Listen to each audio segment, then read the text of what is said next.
All right. I think this will probably be our last video for the course. Don't be too sad. Um, you made it, okay? We are on this final paper now. Your proposal is complete, and now you just need to start writing. And I don't mean to oversimplify that in any way.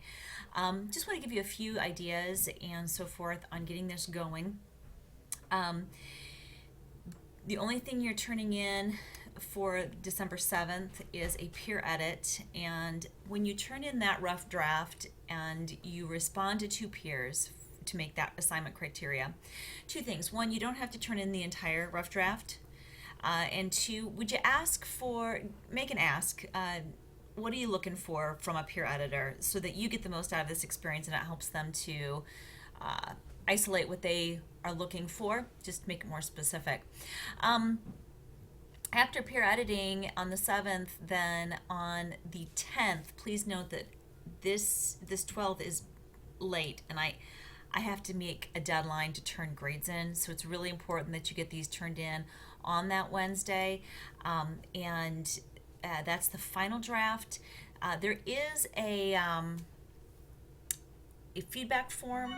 You can put that at the end of your paper. You can post it, like copy and paste it into the Dropbox, into the message box. That might be the best way.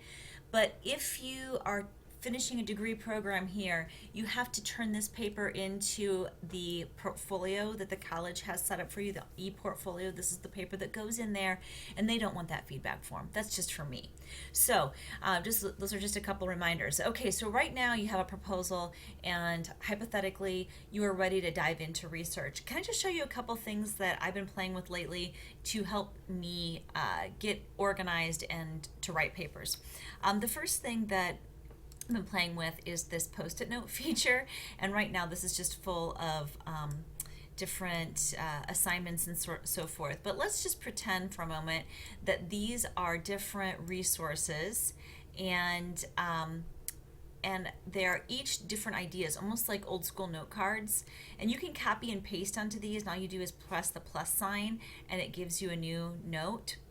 And you know, what if we had all of these that we kind of arranged so that I have everything that I want in the introduction in one section of the screen, and it could just help me visualize. I don't know, to me, I've been using these little guys more and more for different things, and I thought maybe this would be something that you could use to kind of manipulate your ideas as you go.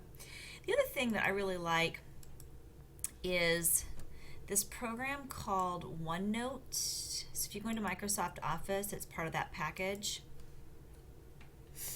And OneNote is a program that you have to log into, and all you have to do is have a Windows Live ID credential, which is like your Gmail account.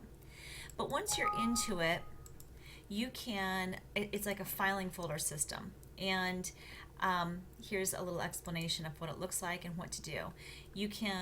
You create what goes in these tabs and what goes in these tabs, and you create what goes in the pages. Again, you can copy and paste, you can insert, and it really helps you keep track of stuff.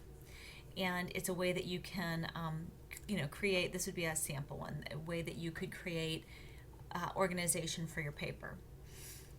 Just a couple ideas that I wanted to throw at you, since it's a little bit longer paper, which leads to some unique challenges. Maybe you're old school and you like to print everything off and highlight. That's fine. I'm a list maker. That's how I write papers. I just write lists of all of the ideas, and then I start grouping the ideas that way. Some of you might do best to take your outline and just start plugging in more and more detail until the paper builds itself. These are all ideas that I'm thinking of as we go. Remember that when you use that EBSCOhost database or the Academic Search Complete database, that many of those sources will have a citation built in. So if you are finding a new resource, then you go for it. As a general rule of thumb, try to find 2 resources for each main topic that you are building, even if there's some overlap. So in other words, you might have 3 topics and only 5 sources, but you use one of the sources more than once. So just a couple tips and thoughts on this, and I'm not going to make another video for our final draft. I might put a few reminders up in the announcements, but this is all we have. You've done it. High five. Way to go.